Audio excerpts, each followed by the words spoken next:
So like most woodworkers, I got a problem. Scraps. When it comes to scraps, they're not scraps to me. I keep them. That's a problem. I got some pattern plywood that I made for another project, and I have some Paduke. What's that song? We're gonna make something out of this. Now the first thing I'm gonna do is make sure I got two straight edges.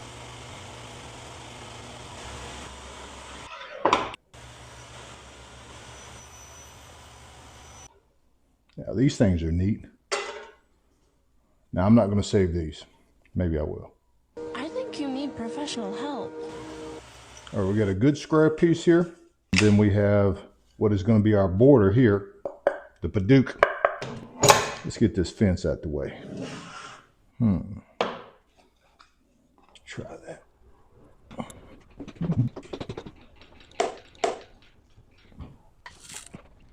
I got a little test piece here.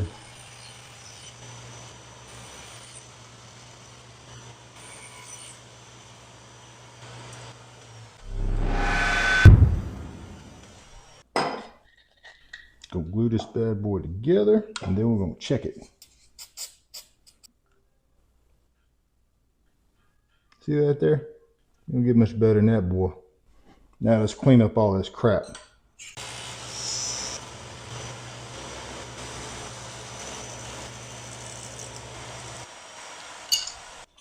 And I cut it on the wrong side. Dang, I'll tell you what. That's right, clean your work surface up.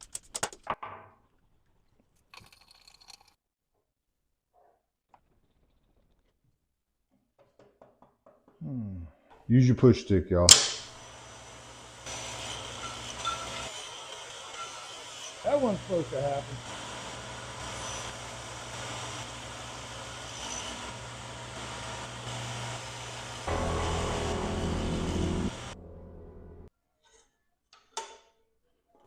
I'm gonna have to cut the miters to match this right here. See, I got a burn spot right here from my saw, and I don't need this thick, so I'm gonna trim it down. My bandsaw's got a bent blade. I don't need another one, so I'm gonna use this table saw. See how this works.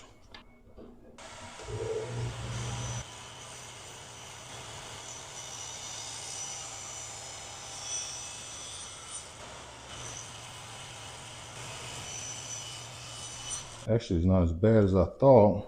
I thought I messed up a little bit. You know what? I cut the wrong damn side. Oh well. Keep your mind sharp and your pencil sharper, especially if you're a bad woodworker. I don't know if you can hear it, but it sounds like a Christmas concert in the background.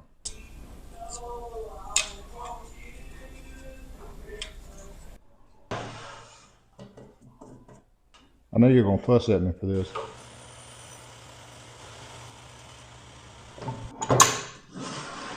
Now I gotta cut the miter on the right side this time instead of the wrong side.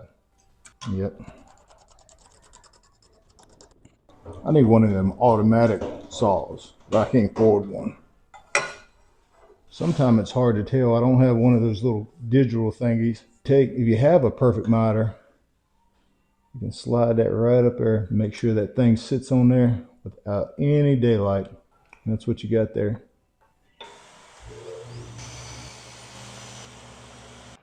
Let's see how that works. See what I screwed up this time.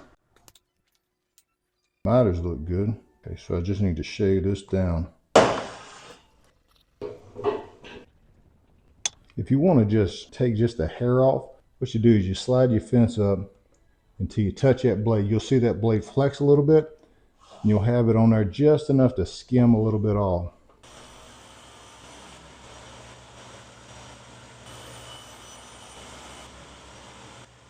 You know that song, Close Enough to Perfect for Me?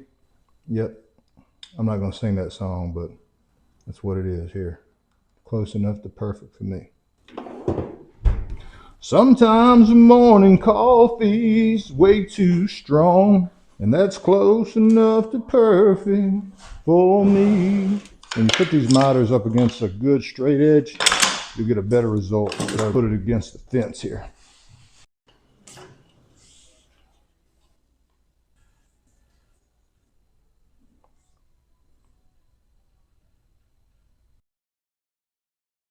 Now this plywood soaks up a lot of glue. I hope it fits. Oh no, my tape's coming loose.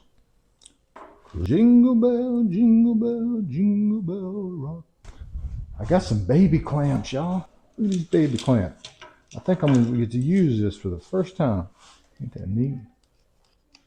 These things are weak. This one's a DeWalt. Maybe this one will work better. I like DeWalt. See that squeeze out there? That's what we want, baby. I think I'm gonna put one clamp the other way. And this is when I usually mess up. I'm usually like, let's do one more thing. And then everything falls apart. I don't know if I got anything that'll fit in there. Maybe this will. And wouldn't you know it, need something a little bit longer. That's what she said. She did. She called me Shorty. There we go. Yeah, buddy. And while this glue dries, I'm gonna clean up this mesh. It's getting messy in here. I'm gonna tell you the reason I made this. I made this one and I really like it. I have some Danish oil in it right now. I got zebra wood and I got that pattern plywood that I made. And you see I got some splines in it. Bottom turned out really well. I'll tell you something else I made yesterday. I wanted a little small hammer. Little hammer I got in the clamps. It's been in clamps all night long. I got the big mallet here. I like that mallet, but sometimes it's just too big. Then I like this one a little bit better. It's a little bit smaller. When I use my CNC, I drive my wedges for hold down a lot of times, and I like to, use a little hammer. And I'll set it up like this, and I'll have my piece here, and I'll drive them wedges in. So this will be my third mallet. So I'm going to shape this handle some and put some grips on it, but that's going to be my little hammer there. Yep. And my box here has been sitting for a little while, probably about an hour and a half. But in the meantime, I've been working on my my mallet I showed y'all. So I want y'all to see that first. I know you're excited about my little box, but check this out.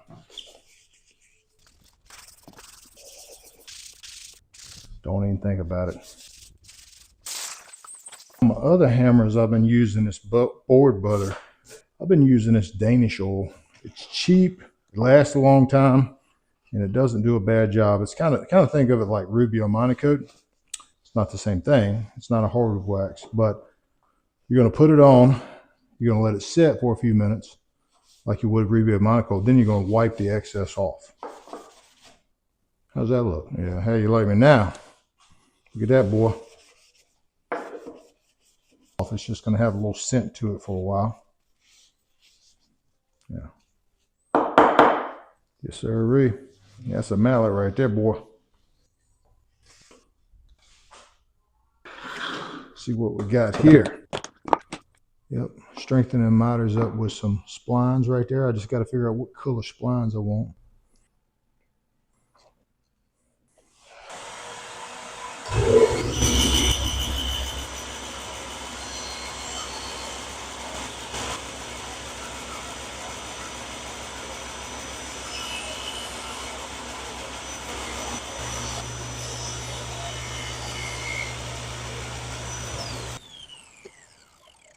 Now I cut my splines and I want something to contrast with the red Paduke. I had this old piece of oak that I found in a trash can from a project I made yesterday. I think this is going to work out just fine.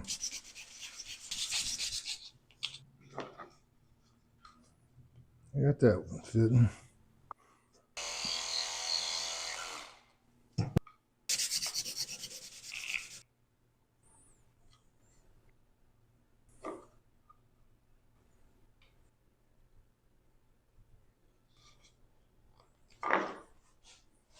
All right, it's time to cut these tabs off. I got my trusty little hacksaw.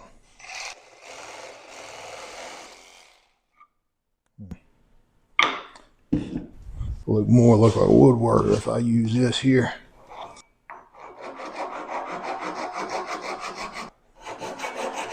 Yep, how you like me now?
All right, with the grand finale, water pop's done. Gonna brush it off with a little sandpaper. We're gonna put some finish on it. The time has come. We're gonna put some Danish oil on her. Yeah, buddy.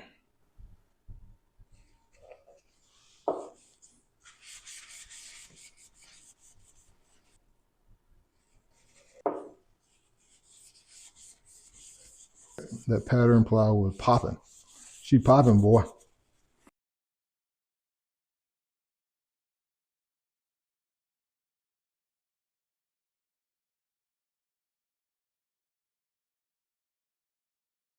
How does a fella go about getting hold of the police? Carl, what are you gonna do with that lawnmower blade? I aim to kill you with it. That was a good movie. This boy. Seen nothing like that before. Now, when's the last time you seen a catch-all tray like that, boy? You get that Danish oil on there real good, rub her on in, and you're gonna come back and you're gonna wipe it all off. Then we'll put a little bit more on there. This is why you didn't marry a woodworker. Yes, sir. Yeah, buddy.